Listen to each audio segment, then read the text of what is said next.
El mundo cambia y trae nuevos desafíos. Desafíos que nos llevan a aprender, crear, innovar y elegir. Desafía tus sueños y elige el futuro que quieres vivir. Universidad Adventista de Chile. Grandes profesionales, mejores personas. Acreditada 4 años.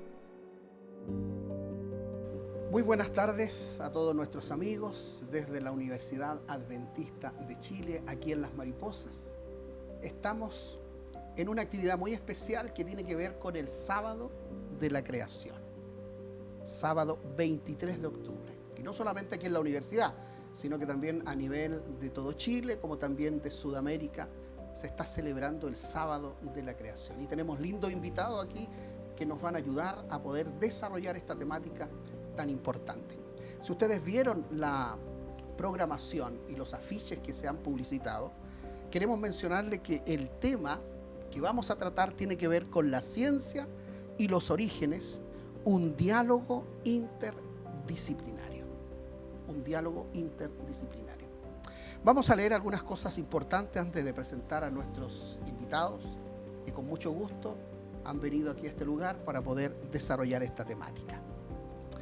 El libro de Génesis capítulo 1, versículo del 1 al 3 dice: en el principio creó Dios los cielos y la tierra estaba desordenada y vacía, y las tinieblas estaban sobre la faz del abismo, y el Espíritu de Dios se movía sobre la faz de las aguas. Y dijo Dios: sea la luz, y fue la luz. Y hay una autora cristiana de nombre Ellen White, en la cual ella escribió lo siguiente. Ella dijo: el Padre y el Hijo emprendieron la grandiosa y admirable obra que había proyectado, la creación del mundo.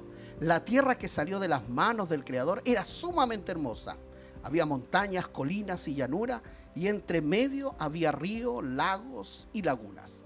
La tierra no era una vasta llanura.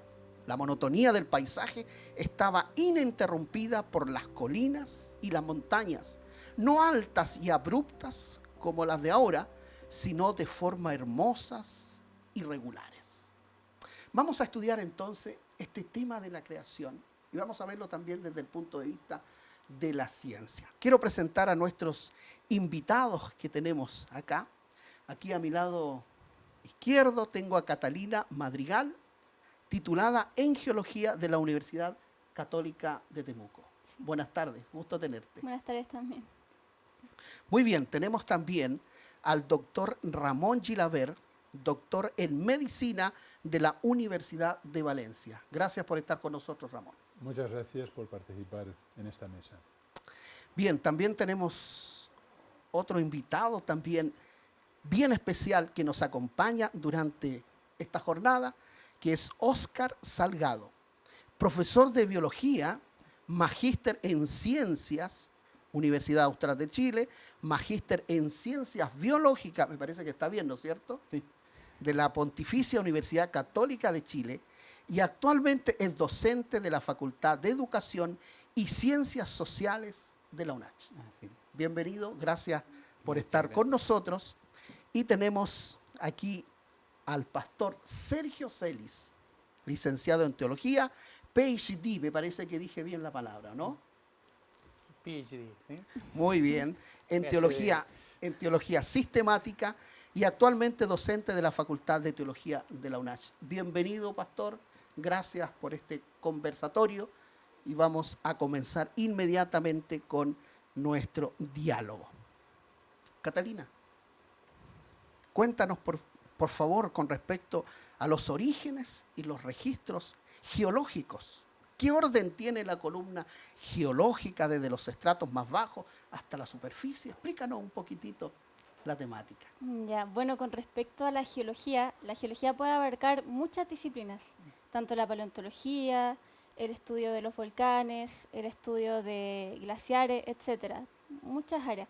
Y una de ellas es el tiempo geológico, ya la geología histórica. En ello, algo muy importante es la columna geológica, que es fundamental para, por ejemplo, los evolucionistas, para explicar cómo están depositados los distintos grupos de animales, partiendo por los más simples, que están en el precámbrico, ¿ya? La columna es una secuencia, es una columna. Es como un esquema que retrata que más abajo están los organismos más simples y van evolucionando de a poco hasta animales, conjunto de animales más complejos hasta el ser humano, ¿ya? Y bueno, desde la perspectiva bíblica, esto se explica en que, bueno, algunos científicos creen que el precámbrico justamente correspondería a depósitos antidiluvianos y la mayoría de la columna se habría depositado durante el diluvio, ¿ya? Eh, Esto podría explicar que, por ejemplo, como usted mencionó al inicio, eran unas llanuras que eran muy simples, eran perfectas, y el mar también podría haber sido muy vasto, en el que estaban habitando estos animales más simples, más pequeños, como conchas, fósiles, como estrellas de mar, esponjas, etc. Y estas habrían quedado más abajo en la columna. Y a medida que el diluvio hubiese ido aumentando o subiendo, habría depositado organismos un poco más complejos, hasta llegar a los dinosaurios que están mucho más arriba y por último el humano. Claro. ¿Ya? Es interesante que si nos podrías explicar un poquitito, porque la ciencia que ve el tema evolutivo, por decir la ciencia de la evolución, eh, habla de que los estratos tienen o sea, que están todos y se pueden ver en cualquier parte del mundo los mismos estratos, pero nosotros los creacionistas pensamos que no siempre es así. No siempre parten por que se encuentran, por ejemplo, en el primer estrato unicelulares o seres diminutos. Para la ciencia pueden ser los más simples. Explícanos cómo puede ser eso. Claro, es que no hay una columna que esté completa, no se ha encontrado. En el Gran Cañón se han encontrado una columna casi perfecta, donde se pueden ver todos los estratos, pero faltan muchas eras geológicas, que eso no tienen cómo explicarlo mucho. Además, entre medio los contactos se ven muy netos, muy perfectos, lo cual actualmente no ocurre así, porque tenemos muchos procesos de erosión, terremoto, etcétera. Y el terreno debería estar más irregular, por lo que contactos tan netos es difícil imaginarlo. Además, las tasas de erosión ahora son muy altas, ¿ya? Lo que haría que si tenemos una tasa de erosión actual, la columna geológica sería muy mínima. Si aplicamos esto a millones de años, no tendríamos una columna tan grande, tan extensa. Claro que sí. Gracias. Óscar, cuéntanos un poquitito acerca de cómo podemos ver este tema de la creación y también con respecto a lo que tú también has postulado sobre cómo podemos nosotros ver a Dios en todo esto. Sí, bueno, cuando me invitaron quise abordar este conversatorio desde la experiencia, con la intención de alcanzar quizá un hermano de iglesia, un estudiante, de una forma quizá un poco más cercana. Y tengo algunas experiencias que pueden abordar ese asunto. Resulta de que cuando Darwin postula su teoría, él lo hace, bueno, en el siglo XIX, a finales del siglo XIX, y parecía quizás en ese tiempo muy aceptable, algo que tenía, entre comillas, cierta lógica de ser. Sin embargo, empieza a avanzar el tiempo, la ciencia empieza a descubrir muchas cosas, y muchos de los patrones que se veían a ojo desnudo, por decirlo de una forma, se empezaron a observar ya con el microscopio, y hoy en día se siguen observando muchos patrones ya a nivel molecular. Son patrones bastante complejos, que no tienen una explicación fehaciente de ser, ¿ya? Entonces, frente a esto surgen distintas formas de abordar la situación. La ciencia hoy en día, y que se me entienda, no estoy demonizando al reduccionismo, pero tiene un enfoque reduccionista, ¿ya? Para entender, sobre todo en el ámbito biológico, se reducen las cosas, se trata de tener una perspectiva físico-química de la biología.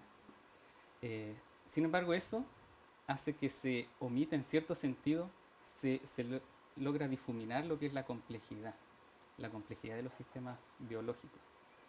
Y esa complejidad, cuando se la observa ya desde un poco una perspectiva un poco más lejana, nos explica según mecanismos evolutivos que se proponen hoy en día. Por ejemplo, se escapa de lo que es selección natural, esa complejidad. Estas ideas se han formalizado en el concepto de complejidad irreductible, que es bastante famoso, bastante controversial, pero se han formalizado y no necesariamente desde una comunidad cristiana, sino que desde una comunidad científica. Y bueno, nosotros quizás por la fe es bastante fácil de entender, sin embargo para la comunidad científica todavía es un tema muy, muy, muy caliente, de mucho debate. No se explica el origen de los sistemas complejos. ¿Por qué? Porque los que se observan hoy en día vienen de templados anteriores, vienen de algo vivo que es previo y es complejo, determina un nuevo sistema complejo que emerge. Entonces, la evolución escapa un poco, la teoría evolutiva de los orígenes más neodarwinistas, escapa un poco a esa explicación. Para una perspectiva ya más de fe, tiene una explicación bastante obvia y hermosa, ¿ya? A imagen y semejanza. Es un templado que genera un templado complejo posterior. Claro. Pero para la ciencia no es tan fácil de abordar. Okay. Sabes que hay un tema que nosotros lo hemos tratado cuando estábamos en Ciencia Media, que tiene que ver con algo que se asemeja a una sopa, la sopa primitiva.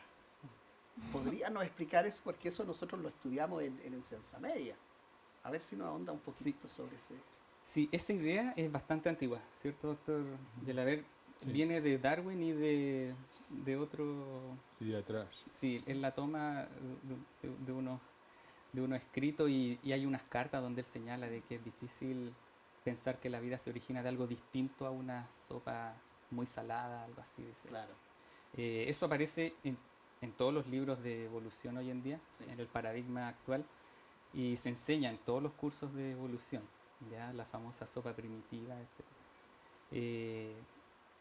Sin embargo, no es tan sencillo de digerir para una persona que quizás se sienta un poco y empieza a masticar el asunto. El concepto es, claro. Sí, la sopa primitiva, el argumento, se basa mucho en condiciones. Claro. Se habla de cierta temperatura, cierta salinidad, se habla de cierto pH, ¿ya? Se habla de una atmósfera primitiva, que yo creo que Catalina también sabe mucho más de eso que yo. En fin, el argumento es centrado en las condiciones. Pero yo una vez lo estaba conversando con el doctor Yelaber en Santiago, que nos encontramos, y él me dijo brillantemente, bueno, el por qué no es el cómo no es el por qué. ¿Por qué? Las condiciones no son las causas. ¿Ya? Es así de sencillo. Entonces, a veces uno al leer el libro de evolución en su pregrado no se cuestiona estas cosas porque es el libro, o sea, lo dijo el profesor también, que tiene un doctorado en ecología y evolución. Sin embargo, en sentido estricto se pone a hablar de condiciones y no de causas. Por ejemplo, este es un ejemplo que dio Lewis Carroll una vez que fue a una conferencia de él en Santiago. Él nos dijo, ¿el oxígeno es una condición para que estemos todos acá? Sí. ¿La es? Sí. ¿Es la causa de por qué estamos acá? No lo es. ¿Ya? Diferenciemos las condiciones de las causas. Y eso es muy importante para estudiar todo lo que es la atmósfera primitiva, la sopa primitiva. O sea, háblame de causa y háblame de condiciones, sepáralas bien. Claro, claro que sí. Ramón, ahóndanos un poquitito sobre el tema específico sobre cuál fue la metodología científica que usó Darwin. Bueno, Darwin hay que reconocer que es un hombre extraordinariamente honesto, intelectualmente, porque él explica con mucho detalle cómo él realizó las investigaciones. Y eso es muy importante porque en ciencia se basa en la ciencia positiva, en la repetitividad. Y para poder repetir un experimento es necesario conocer la metodología al detalle, si no, no lo puedes repetir. Y Darwin eso lo llevó a cabo. Nosotros podemos trazar, por medio de sus textos, por medio de lo que él nos dejó escrito, cómo él realizó su metodología científica. Y su metodología científica se basa, como buen científico, en la observación. Él aplica unos criterios científicos que son de la siguiente forma. Cuando queremos estudiar la vida, la estudiamos en su ambiente. Y él aplicó sus criterios científicos a la vida salvaje o silvestre. Pero él no estudió nunca la vida salvaje o silvestre. Él estudió la vida domesticada. Es decir, él era una persona, digamos, de unas ciertas posibilidades económicas. Su padre era un médico, digamos, de una cierta, digamos, solvencia económica y se podía permitir ser un caballero inglés en que se dedicaba al estudio, a las tertulias, etc. Y entonces él tenía suficiente dinero para tener un columbario donde él tenía sus palomas domésticas, tenía, digamos, sus cultivos en el terreno, en sus propiedades, y él lo que hacía era observar la evolución de sus palomas domésticas, que es una de las aficiones que tienen los caballeros y no los caballeros ingleses, es la colombofilia, en el que se van, digamos, seleccionando los mejores pichones, los mejores palomos, etcétera, para hacer sus demostraciones y sus vuelos, etcétera, ¿no? Y estudia las plantas domesticadas. Y él lo que estudia en una vida absolutamente condicionada, que es la vida de animales en cautiverio, animales domesticados y plantas cultivadas, lo aplica a la vida salvaje, porque acordémonos que él habla de la lucha por la vida en el título de su obra. El título de su obra, que aparece en 1859, es El origen de las especies por medio de la selección natural en la lucha por la vida. O sea, él aplica criterios de lucha por la vida a una naturaleza salvaje o silvestre, pero estudiando las plantas domesticadas y animales domesticados. Es decir, metodológicamente, esto hoy, digamos que lo cuestionaríamos. El aplicar lo que he visto en un medio, aplicarlo a otro. Hoy no sería aceptable científicamente esta metodología. Claro. Es más, él cree que, y así lo explica en su autobiografía, que él cree que se puede sacar un gran provecho del estudio de los animales y plantas domésticas y que esto los naturalistas lo han menospreciado, más que menospreciado, perdón, lo han desatendido, y él cree que de ahí se pueden extraer grandes lecciones. Es decir, su metodología científica, que en todo caso hubiera tenido que reducir sus conclusiones, en todo caso, a animales y plantas domésticos, él lo aplica a la vida silvestre o salvaje. Claro. Muchas gracias, Ramón. Vamos a seguir ahondando después. Pero tenemos aquí al doctor Sergio Celis. ¿Por qué es importante entonces el relato bíblico de la creación? Bueno, creo que cuando uno abre la Biblia, lo primero que nosotros nos encontramos es el relato de la creación. Es como la carta de presentación de la Biblia, ¿no? Donde nos dice, en el principio creó Dios los cielos y la tierra, ¿no? Es la primera declaración que tenemos en la Biblia. Y para los cristianos es muy importante el comprender que nuestro origen es de Dios. Es lo primero que se nos dice en la Biblia. Y cuando uno construye un sistema de pensamiento, ¿no? Hay bases fundamentales que uno tiene que poner, ¿no?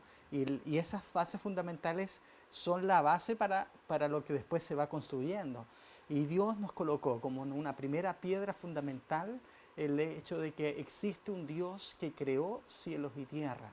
Y si nosotros comprendemos esa verdad fundamental que nos aparece en las primeras páginas de la Biblia, todo el resto de la Biblia va a tener cierto sentido. Si nosotros decimos, no, esto en realidad no me convence, pero me voy a quedar con el resto de la Biblia, voy a tener un problema hermenéutico, un problema metodológico, porque la Biblia, ¿no es cierto?, se me está presentando como un libro que, aunque no es un libro de historia, aunque no es un libro de filosofía, sí hay elementos que nos permiten pensar que lo que se está escribiendo acá es historia. hay aquí ¿no es cierto? Un pensamiento, una forma de pensar, de entender la realidad, de entender el ambiente en el que yo me rodeo, que debe poner como telón de fondo, ¿no es cierto?, la existencia de un Dios creador, de un Dios que es capaz de hacer todo de la nada, ¿no? Él llega y en 6 días crea este mundo, descansa el séptimo día y coloca incluso el sábado, ¿no es cierto?, como un monumento a esa obra perfecta que él ha hecho. Por lo tanto, la creación nos habla no solamente del modus operandus de Dios, ¿no?, de cómo Dios crea, sino también nos habla de su mismo carácter. Nos habla, ¿no es cierto?, que Él es un Dios perfecto, un Dios de amor que se quiere relacionar con nosotros, que diseña todo en gran manera, o sea, bueno en gran manera, o sea, Claro. algo perfecto, hermoso, que era el propósito original de Dios para la creación. Y el relato de la creación es, por así decirlo, el vínculo que permite este tipo de diálogos, ¿no es cierto?, porque permite este diálogo entre la fe y la ciencia. Nosotros creemos que es posible un abordaje a la ciencia a partir de la fe, como aquí, ¿no es cierto?, se ha dicho. Hay muchos científicos que piensan que para poder hacer ciencia hay que poner a un lado la fe. Dicen, no, la fe es para el ámbito religioso y la ciencia es para el ámbito científico, para entender la realidad como que si fuesen mundos paralelos. Claro. Pero nosotros creemos que es posible una integración y es posible acercarse a los datos científicos desde una perspectiva de fe. Y así como muchos científicos descartan la existencia de Dios al interpretar los datos, nosotros creemos que un acercamiento a los datos desde nuestra fe también es posible, ¿no es cierto?, asumiendo la presuposición, la primera presuposición bíblica, que es que Dios existe y que creó este mundo. Y creo que eso, con esa mirada nosotros podemos entender incluso de mucha mejor manera algunas de las evidencias científicas que nos encontramos hoy en día. Claro. Muchas gracias. Queremos recordar a nuestros amigos que estamos celebrando el sábado de la creación con la temática La ciencia y los orígenes, un diálogo interdisciplinario. Vamos a hacer una pausa y luego regresamos.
Santo nombre es.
nombre santo es.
Gracias, mis amigos, por estar con nosotros en el segundo bloque.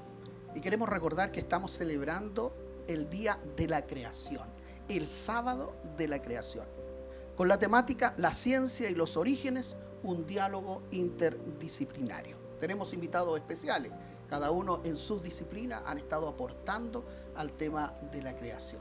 Tenemos a Óscar, bienvenido, Ramón, Pastor Sergio Celis, y tenemos a Catalina. Cada uno en sus disciplinas van a discutir este tema importante con respecto a la creación y los hechos científicos, aquellas cosas que nosotros estamos viendo continuamente. Quiero leer algunas declaraciones. La afirmación de que los fósiles aprueban la evolución aparece con frecuencia en publicaciones y libros de texto. Sin embargo, cuando estudiamos con detalle el registro fósil, encontramos varias características de los fósiles que apoyan la validez de la historia bíblica. En su complejidad, la creación predice que la complejidad de los organismos antiguos deberían ser similares o incluso mayor que la de los organismos actuales. En su ecología, la Biblia afirma que Dios creó un complejo conjunto de organismos que interactuaban entre ellos en su hábitat: animales herbívoros en la tierra, peces, agua, pájaros en el aire, etc. También en su diversidad. ¿De qué manera? Según el libro de Génesis, Dios creó todo tipo de plantas y animales. Mediante una aparición súbita, la creación en 6 días requiere que los organismos aparecieron de repente cuando Dios dijo y los creó. Y un entierro rápido, el diluvio del Génesis, proporciona un mecanismo viable para enterrar rápidamente un gran número de plantas y animales. Catalina, ¿qué más podríamos hablar desde el tema que tú nos has traído hoy día en la tarde? Bueno, con respecto a lo que mencionaba, con respecto al diluvio, hay mucha evidencia y es muy interesante porque esta avala un enterramiento rápido, como decía usted. Hay mucha evidencia que dicen que hubo una catástrofe a nivel mundial o un diluvio universal. Ya en las diversas culturas del mundo también, todos creían en un diluvio, ya, o en una catástrofe que tuvo raíz hace muchos años atrás. Ya los mismos fósiles. Algo interesante que cuando yo estaba estudiando geología, ya nos llevaban a muchos terrenos. Y acá en la caleta de Cocholhue, cerca, hay muchos fósiles marinos, ¿ya? Y hay muchas conchas, bivalvos, ¿ya? Específicamente Cardium, que estaba cerrado, en esta posición, cerradita. Y el profesor nos explicaba que, bueno, eso pudo haber tenido un evento catastrófico, un gran tsunami, un megaterremoto, pero al tiro yo lo asocié al tema bíblico, porque uno se acuerda y está presente siempre el tema del diluvio, que claro, en condiciones naturales, el bivalvo se abre, no está cerrado. El que se encuentre cerrado entrega la información de que hubo un sepultamiento muy rápido. Claro. Y así hay muchas evidencias con respecto a los dinosaurios. Algunos están en posición de que estaban agonizando. Es interesante lo que tú mencionas porque lo que tú viste en ese estudio en Cocholhue, que es una playa Una donde caleta. va mucha gente, científicos específicamente, a buscar fósiles. hemos tenido la oportunidad de estar en ese lugar, es muy atrayente, pero a la vez también esos mismos moluscos que vemos, esas conchas que tú mencionas, también las encontramos en la cordillera. ¿Qué nos podrías decir sobre eso? Bueno, el que está en la cordillera, ellos lo asocian, a la mayoría de los científicos, a que en un momento eso estuvo en el océano, en el mar. Y con respecto al, o sea, producto de la tectónica de placas, esto habría empujado la cordillera y la habría levantado. Por eso se encontrarían en los fósiles. Pero uno, claro, el diluvio sería una forma que podría explicar ese hecho, porque hay mucha cantidad de fósiles, amonites gigantes en las cordilleras. Además de eso, los yacimientos de carbón. Hay yacimientos de carbón que son gigantescos y de petróleo. Y una potencia, como no sé, yacimientos en Australia de 250 metros, un diluvio universal que hubiera encerrado esa materia vegetal, es la explicación Más certera. más certera y que calza muy bien con la historia bíblica. Y es interesante también de que no solamente encontramos en Chile una gran revoltura, por decirlo así, de grandes movimientos de tierra, no solamente lo encontramos acá, sino que encontramos también en cualquier parte del mundo. En varias partes vemos movimientos, por eso esos temas de los estratos que son tan diferentes uno del otro. Claro. Muy bien, Oscar, hay un autor interesante, quiero pronunciarlo bien, Haeckel, ¿no es cierto? ¿Está bien o no? Sí, Haeckel. Muy bien, gracias Ramón. Mostraba evidencias falsas sobre estadios evolutivos del desarrollo. Cuéntanos, por favor. Sí, bueno, yo creo que todo biólogo se ha encontrado alguna vez con los dibujos de Haeckel y son muy buenos dibujos, son muy lindos. Hay libros que hasta el día de hoy se siguen editando donde aparecen muchos dibujos de él. Sin embargo, en su búsqueda de argumentar procesos de selección natural, se alteraron algunos de estos dibujos. No se observan así tal cual en la naturaleza. Entonces, eso fue una especie de escándalo, por decir así, dentro de la argumentación a favor del darwinismo. Pero es interesante que sucede con un fenómeno un poco extraño. Resulta que en ese tiempo, cuando se mostraban esos dibujos, muchas personas creyeron que era evidencia a favor de la teoría evolutiva. ¿Ya? Eso ya se considera como una anécdota en el mundo científico. Sin embargo, hoy pasa algo parecido. Quiero solo mencionar un ejemplo, que a mí me encanta, siempre hablo de esto. El ejemplo de la síntesis de la vitamina C. Por ejemplo, los primates sintetizan vitamina C y nosotros los seres humanos no sintetizamos vitamina C. Sin embargo, nosotros tenemos un gen que es muy parecido al que usan los primates para sintetizar vitamina C. Solo que tiene una alteración, una mutación, que impide que nosotros sinteticemos vitamina C. Entonces yo me recuerdo de... ¿Por qué lo cruzo con Haeckel? Porque yo me recuerdo que en mis clases de evolución se presentaba un árbol filogenético donde salía este gen en lemures, en monos capuchinos, qué sé yo, en chimpancé y en humano, todo en un árbol filogenético, todo ahí comparándose, y daba para pensar de que efectivamente era una evidencia muy contundente a favor de la teoría evolutiva. Era similar a lo que hacía Haeckel con sus dibujos, pero hoy en día en un árbol filogenético. Y yo me puse a pensar, bueno, el hecho de que el gen se parezca, ¿es evidencia de que proviene de ese ancestro? No es evidencia. Se sugiere dentro de un paradigma evolutivo, se sugiere, incluso se puede sugerir fuertemente, ¿ya? Claro. Pero no es evidencia. Es decir, yo pensaba en la gente que miraba los dibujos de Haeckel. ¿Es evidencia que se parezcan estos estadios del desarrollo? ¿Es evidencia de que tienen un origen común? No. ¿Lo sugiere? Quizás sí. Hoy en día pasa lo mismo, la comunidad científica comete quizás el mismo error del pasado en creer estas cosas, en el sentido de que se enmarcan en un contexto totalmente teórico. Y el hecho de que se parezcan, el hecho de que se pongan bajo un modelo evolutivo en un árbol filogenético, no es evidencia que me demuestre a mí fehacientemente de que tienen un origen común. Claro. Eso sí lo sugiere, dentro del contexto evolutivo lo sugiere, pero no lo evidencia. ¿Qué es lo raro que pasa? Que se trata como evidencia. Ramón, hay una pregunta ahí que quiero hacerte. ¿Qué o quién inspiró a Darwin el principio de la selección natural?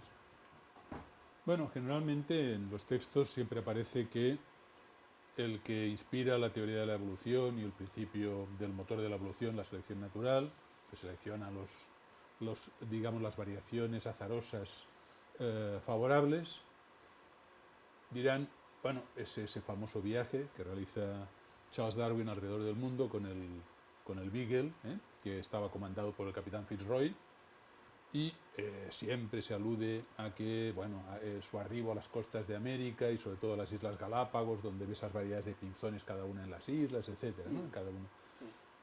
Bueno, cuando nosotros tenemos que decir algo sobre un autor, en este caso Charles Darwin, lo mejor siempre es acudir al propio autor y que él puede manifestar cómo realmente llegó a sus principios científicos, ¿no? A sus conclusiones, y él lo explica. Él lo explica. Si uno va, por ejemplo, a su autobiografía, puede leer lo siguiente. Dice, en octubre de 1838, dice, esto es, 15 meses después de comenzar mi indagación sistemática, se refiere en la observación de las variaciones, dice, sucedió que leí por entretenimiento el ensayo sobre la población de Malthus. Thomas Malthus es un clérigo anglicano, inglés, que se destacó por sus estudios en economía y demografía. Tan es así que muchos economistas todavía siguen las teorías malthusianas, en donde se habla aquello de que los recursos alimentarios crecen en progresión aritmética y la población en progresión geométrica, y por lo tanto pues vamos a un desequilibrio absoluto de recursos, ¿no? Claro. Esta es una de las cosas que se dicen, ¿no?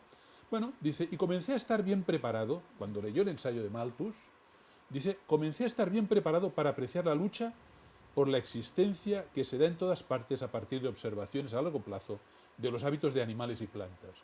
Porque, ¿quién habla de la lucha por la existencia? Richard Malthus, entre los seres humanos. Y él dice, al leer esto de Malthus, entonces entendí que esto también sucede entre los animales y las plantas. Y de inmediato me impactó el hecho de que bajo tales circunstancias las variaciones favorables tenderían a ser preservadas, mientras que las desfavorables serían destruidas. El resultado de esto sería la formación de nuevas especies. Aquí, por tanto, por fin, había una teoría con la que trabajar.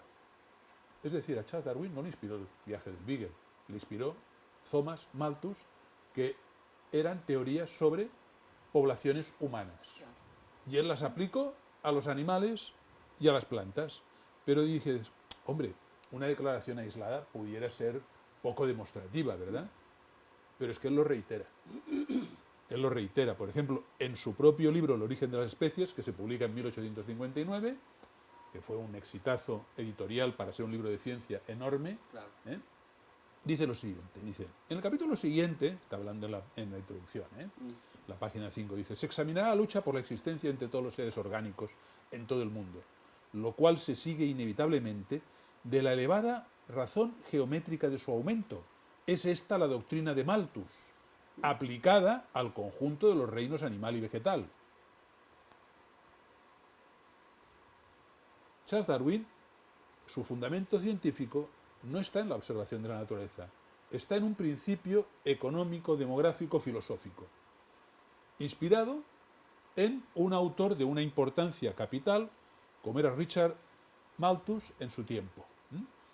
Es decir, podríamos alargarnos muchísimo, pero no quisiera, porque si no nos ocuparía todo el tema hablando de este tema, pero sí quisiera subrayar una cosa. Cuando él dice, 15 meses después de haber empezado mis estudios, Darwin descubre su teoría sobre la selección natural. Entonces tiene 29 años. Y está al principio de sus posteriores investigaciones.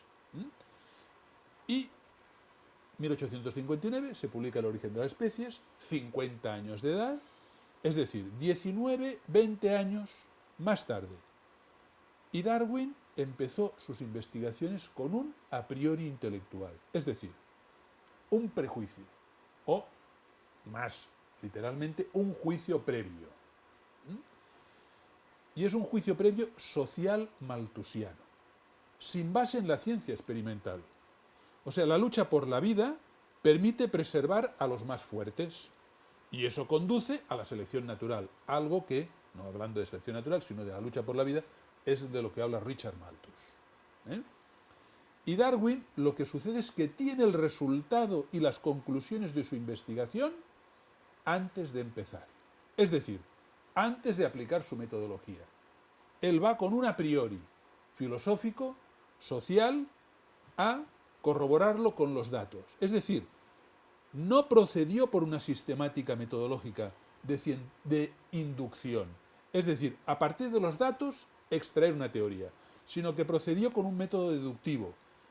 Él ya tiene una teoría, aquí había conseguido por fin una teoría sobre la que trabajar, la teoría de Malthus, e interpreta sus observaciones en las variaciones de sus animales y plantas domésticos en función de una teoría previa, no construida por datos extraídos de la experimentación científica.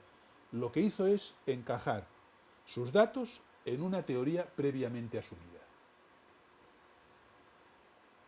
O sea, Darwin no procedió de los datos a las conclusiones, sino de un a priori científico, hizo encajar los datos. Que eso muchas veces los científicos, desafortunada o afortunadamente, no lo sé, sucede, pero en el caso de Darwin, él mismo nos lo explica. Claro, claro. Muchas gracias por esa aclaración. Interesante lo que mencionas tú, la última parte. A veces con nuestro propio pensamiento o nuestra propia cultura, lo que nosotros traemos, queremos proponer eso y alteramos datos, alteramos pensamiento, alteramos una buena ciencia, un trabajo científico exhaustivo. ¿Alguien quiere explicar algo, decir algo? Tenemos algunos minutos. Catalina. Bueno, podría hablar de las edades, ¿ya? Bueno, en la teoría de millones de años, ¿sí? En realidad bueno, esto se basa en dataciones radiométricas, que sí están muy avaladas por la ciencia actualmente, pero sí tienen muchas condiciones para funcionar, para que resulten, como lo son cambio de temperatura, Claro. puede ser que le afecte el agua, ¿ya? Alteraciones hidrotermales, también si se ven expuestas, los rayos cosmogénicos, todo puede alterarlo. Y sí se han encontrado varias investigaciones en las que se han equivocado al datar algunas cosas. Entonces eso abre pie a que en realidad se pueden abrir nuevos campos de investigación, a que no está todo tan zanjado. Si la Tierra puede que no tenga tantos millones de años, los fósiles tampoco.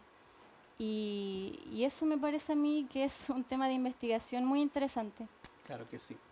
También había visto yo en una literatura que se podía ver la fecha en los anillos de los árboles, ver los años que tienen los árboles.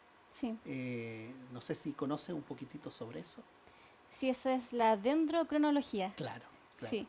Y así se pueden ver muchos estudios a través de los árboles. Se Claro. puede ver periodos de sequía, de inundaciones, incluso terremotos. Claro, es como un historial. Una Sí, cosa así. es un historial. Claro que sí.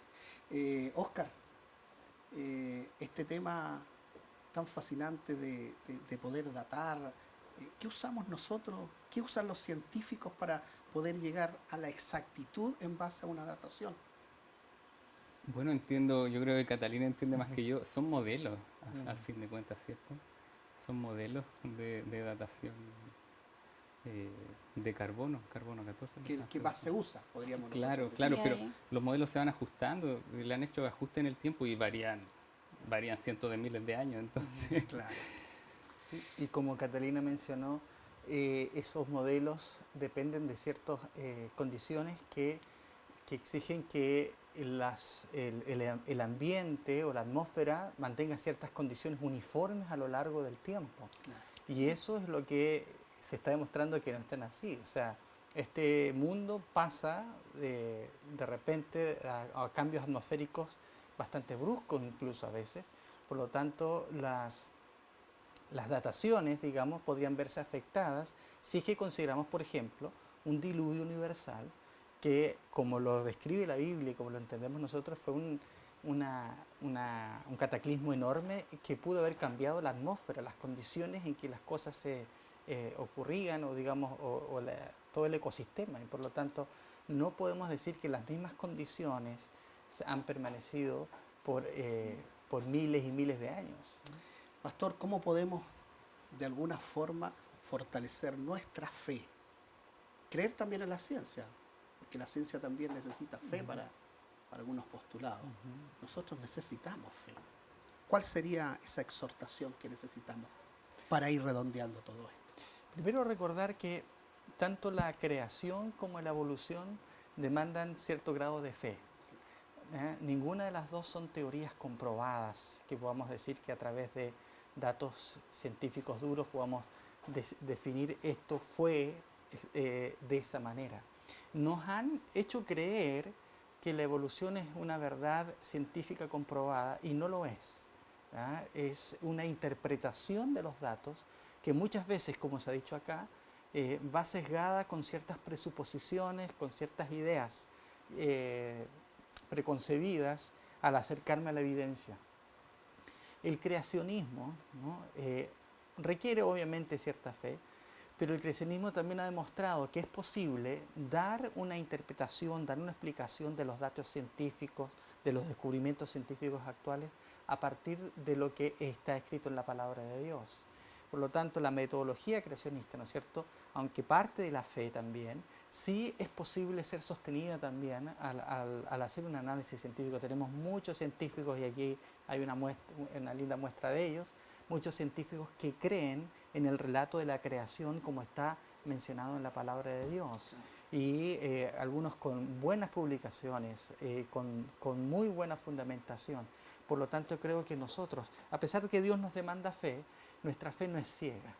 Podemos estar tranquilos de que hay suficiente evidencia para decir de que el relato de la creación, tal como lo presenta la palabra del Señor, es algo creíble, es algo que nosotros podemos sostener. Por supuesto, siempre vamos a tener oportunidad para el diálogo, no lo sabemos todo. Cuando estudiamos estas cosas tenemos que reconocer lo limitado de nuestra capacidad de comprensión, pero no es, digamos, un suicidio intelectual creer en la creación, como muchas personas nos quieren hacer creer. Claro. Creemos que hay suficiente evidencia para poder confirmar nuestra fe a través de los estudios científicos hechos por científicos creacionistas que han logrado integrar bien este aspecto de la fe y la ciencia. Gracias, Pastor. Damos las gracias también a nuestros oyentes que han dedicado momentos para poder celebrar este sábado de la creación. La ciencia y los orígenes, un diálogo interdisciplinario. Yo agradezco a Óscar que hiciste el esfuerzo de venir tan lejos para estar con nosotros. No, Ramón, gracias por tu intervención, gracias por los postulados que tú acabas de mencionar ahí de Darwin, gracias por hacernos entender un poquitito más sobre estas teorías. Gracias también, Catalina, ella también viene de Temuco, vino a acompañarnos también para desarrollar esta temática. Pastor Sergio, muchas gracias también por su aporte. Y quiero terminar con una lectura que es interesante para redondear lo que hemos tratado y lo que acaba de mencionar también el pastor Sergio con respecto al tema de la fe y cómo creer. Fíjense que esta declaración dice lo siguiente: Dios es infinito. En Él están todos los tesoros de la sabiduría y de la ciencia. Y por toda la eternidad los hombres podrán estar siempre escudriñando, siempre aprendiendo, sin poder agotar nunca, sin embargo, los tesoros de la sabiduría, la bondad y el poder del Eterno. Muchas gracias, bendiciones a nuestros amigos, bendiciones a aquellos que nos han escuchado, que el Señor los acompañe.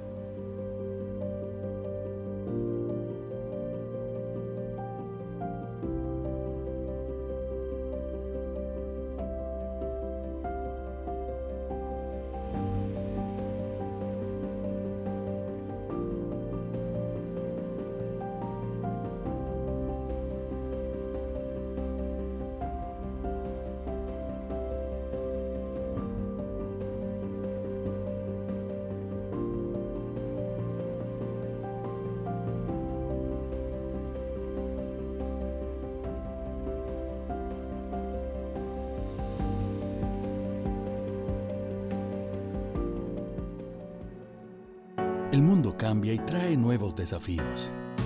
Desafíos que nos llevan a aprender, crear, innovar y elegir. Desafía tus sueños y elige el futuro que quieres vivir. Universidad Adventista de Chile. Grandes profesionales, mejores personas. Acreditada 4 años.